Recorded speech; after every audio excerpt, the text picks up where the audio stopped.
Сәлеметсіздер ме оқушылар, қалдарыңыз қалай? ОБТ-ға дайындықтарыңыз қалай? ОБТ-ға азғантай уақыт қалғандықтан бұл курсымызды бастауды жөн көрдік. Ал осы ОБТ-да дайындыққа маған сеніп курсқа қатысқандарыңызға алғысым шексіз.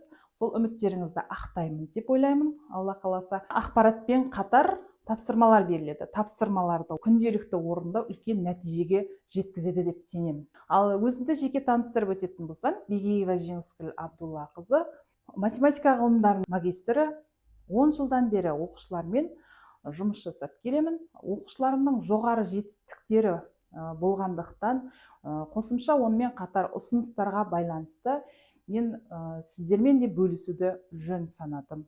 Оқушыларымның жетістігі ОБТ-мен қатар ғылыми жұмыстарда, олимпиадаларда орындар алып жатыр. Олай болса, ары қарай сабағымызда бастайық. Тапсырмаларды күнделікті орындап, кері байланыста болыңыздар.